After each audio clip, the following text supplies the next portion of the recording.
Setelah selesai kita membaca zikir harian kita di pagi hari, yaitu kita baca Ratib Al-Atas. Mudah-mudahan ya dengan fadilah ya bacaan yang kita baca, fadilah ayat-ayat suci Al-Qur'an, zikiran yang kita baca, Allah senantiasa melindungi kita, ya keluarga kita dan juga lingkungan di sekeliling kita dari segala macam mara bahaya. Amin amin ya rabbal alamin. Selanjutnya, hari ini kita akan membahas tentang 3 benteng mukmin dari setan, dari gangguan setan. Bismillahirrahmanirrahim. Allahumma salli wa sallim ala sayyidina Muhammadin al-Fatih lima ughliq wal khatimi lima sabaq nasiril haqqi bil haqqi wal hadi ila siratikal mustaqim wa ala alihi haqqa qadrihi wa miqdarihi al-azim.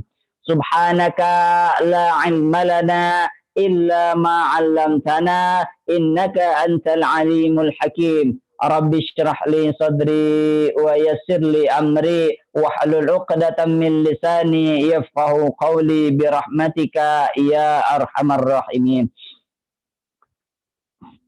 Ya, yang namanya gangguan setan itu bisa jadi bermacam-macam. Ya, bisa jadi berupa bisikan-bisikan berupa untuk melakukan perbuatan jahat. Itu juga merupakan godaan setan.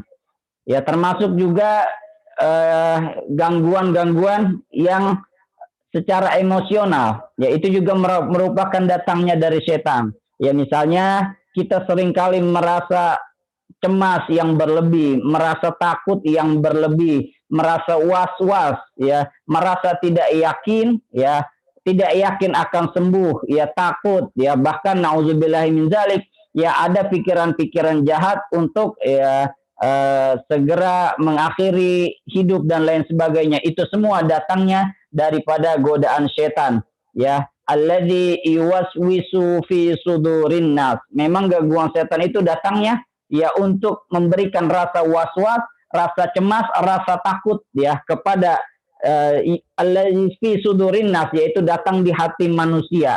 Supaya manusia apa? Supaya manusia lalai akan kewajiban-kewajibannya kepada Allah. Supaya manusia terputus dari rahmat Allah Subhanahu wa taala. Supaya manusia ya tidak ingat bahwasanya Allah itu maha luas, Allah itu maha pemberi rezeki, Allah itu ampunannya maha luas, ya kuasanya tiada batasnya. Itu adalah semuanya gangguan ya dari godaan setan.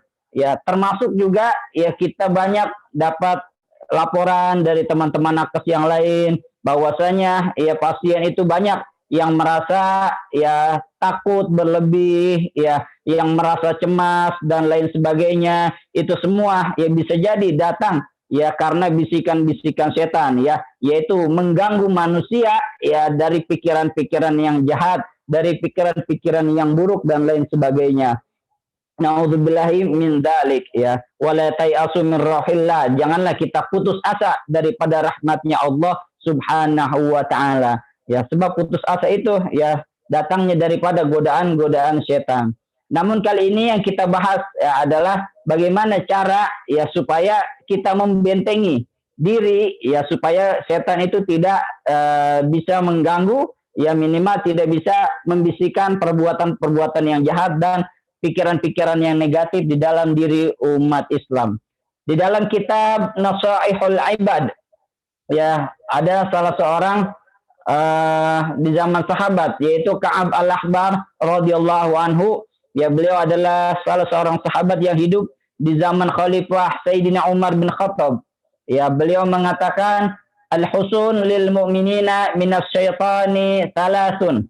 Katanya benteng ya atau pertahanan lil mukminin bagi orang-orang mukmin dari apa? Minasyaitani, daripada gangguan setan. Ada berapa? Ada 3 katanya.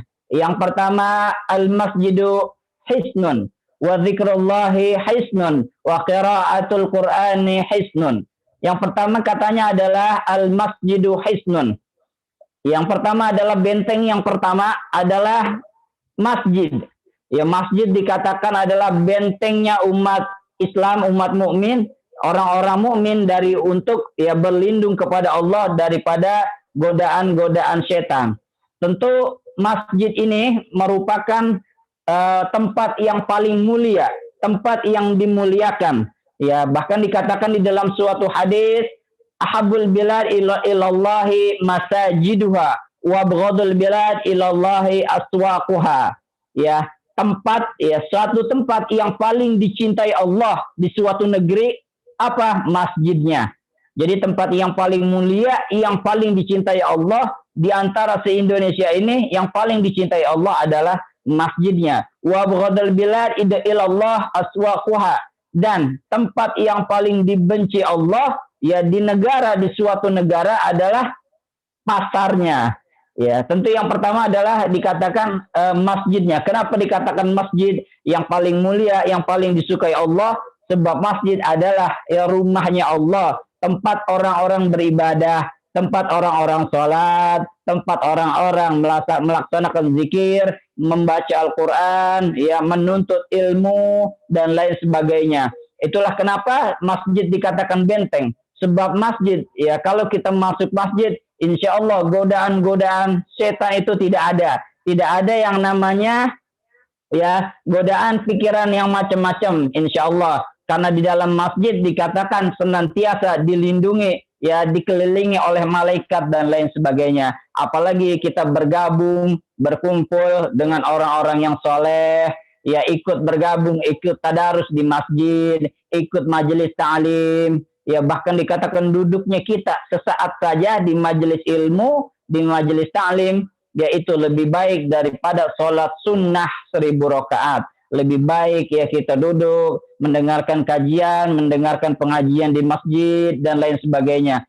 Ya, sebab apa? Itu dilindungi oleh malaikat dan kita terjauh, terbebas daripada godaan-godaan setan. Ya, makanya ini merupakan kalau kita bilang charger. Ya, kadang-kadang orang kalau dekat masjid bawaannya pengen ibadah, tetapi susah buat dekat ke masjid juga. Ya, tetapi bagaimanapun harus kita upayakan, harus kita laksanakan.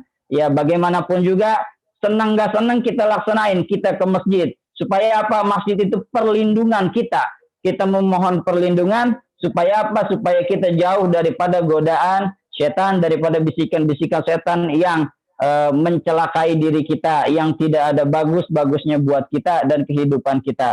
Ya, itu yang pertama, benteng yang pertama adalah masjid. Yang kedua dikatakan wa dzikrullahi hisnun. Yang kedua adalah bentengnya umat Islam untuk melindungi diri adalah zikrullah, yaitu banyak-banyak kita mengingat Allah. Ini juga sesuai ya di dalam hadis Rasulullah an Harits al-Asy'ari radhiyallahu anhu. Beliau berkata, anna Nabi sallallahu alaihi wasallam qala, bahwasanya Rasulullah sallallahu alaihi wasallam bersabda, wa amurukum an tadhkurullaha fa inna mathala dzalika kamathali rajulin kharajal aduwwu fi athari sir'an hatta idza ata ala hisnin hasinin fahzara nafsahu minhum, yaitu ya kata Rasulullah, aku memerintahkan kepada kalian untuk senantiasa berzikir kepada Allah, karena perumpamaan orang yang berzikir adalah bagaikan laki-laki yang sedang keluar ya untuk berperang melawan musuh-musuhnya, kemudian dia dikejar oleh musuh-musuhnya dalam keadaan terdesak, dia masuk ke dalam benteng, dia masuk ke dalam tempat pertahanan, yang dimana di situ dirinya merasa aman daripada musuh-musuh, yang jiwanya selamat dan lain sebagainya.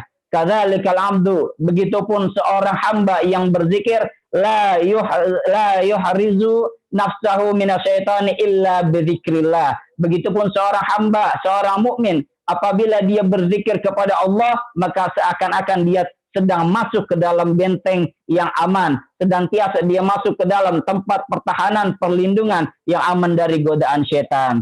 Maka dari itu Bapak Ibu yang dirahmati Allah, kalau ada ya tetangga kita misalnya di Wisma Atlet, teman kita yang kadang-kadang ya pikirannya macam-macam, pikirannya ya Allah hilang asa, ya hilang harapan, ketika sakit terpuruk dan lain sebagainya, maka ya utamanya adalah kita perbanyak zikir ya, supaya apa? Supaya hati kita menjadi tenang ya. Obatnya hati, obatnya fisik adalah utamanya zikir.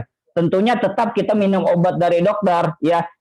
Minum obat adalah ikhtiar kita sebagai ya manusia, sebagai biologisnya. Tetapi ikhtiar kita kepada Allah adalah kita jangan lepas zikir. Maka seringkali orang-orang yang sering menyakiti diri, putus asa ketika terdapat masalah, ingin mengakhiri hidupnya, itu bisa jadi karena dia sehari-harinya lupa dari mengingat Allah, senantiasa jauh dari mengingat Allah. Dari itu ya Bapak Ibu, sebisa mungkin kita jangan lepas zikir. Apalagi di tempat yang seperti ini, ya di tempat golongan orang-orang ya yang sedang sakit, ya apalagi dalam kondisi kita yang sedang tidak baik, maka kita senantiasa perkuat zikir kita, jangan kita lepas baca yang kita baca. Kemarin kita sudah baca, kita sudah sampaikan fadilah la ilaha illallah, fadilah bismillahirrahmanirrahim, fadilah la haula wala quwata illa billah, termasuk juga solawat ya. Apapun yang kita bisa baca, yang penting kita jangan lepas zikir kita daripada Allah Subhanahu wa taala. Karena itu bisa melindungi kita, menjaga diri kita sehingga pikiran kita tenang, zikir kita tenang, hati kita ikut tenang. Ala bidzikrillahi tatmainnul qulub. Bukankah dengan mengingat Allah Subhanahu wa taala hati kita menjadi tenang? Insya Allah kalau kita mengamalkan ini, ya kita terbebas dari pikiran-pikiran yang buruk, yang menyesatkan dan lain sebagainya. Insya Allah. Yang ketiga dikatakan wa qiraatul Quran hisnun, dan membaca Al-Quran yang merupakan benteng. Sebagaimana di dalam hadis dikatakan setan itu tidak mau masuk ke dalam rumah yang dibacakan surah Al-Baqarah. Banyak lagi hadis yang menyatakan keutamaan surah-surah di dalam Al-Quran. Ini juga kalau kita bisa baca Al-Quran, kita baca sebisa mungkin. Baik itu kalau yang ada mushafnya, kita baca di mushaf. Kalau enggak ada, baca di HP juga, insya Allah pahalanya sama saja. Ya tidak mengurangi pahala sedikit pun, baik kita baca di Al-Quran maupun baca di HP. Karena zaman dulu Rasulullah, ya di zaman para sahabat, itu Al-Quran ditulisnya di pelepah kurma. Maka sama saja kita baca di pelepah kurma, kita baca di mushaf ataupun di handphone, bahkan di dinding-dinding kalau kita baca, itu pahalanya sama. Yang terpenting adalah ya bacaannya dan hatinya. Bacaannya benar, bacaannya sesuai makhrajnya, dan hati kita bersih daripada riya, daripada sum'ah, nifak dan lain sebagainya.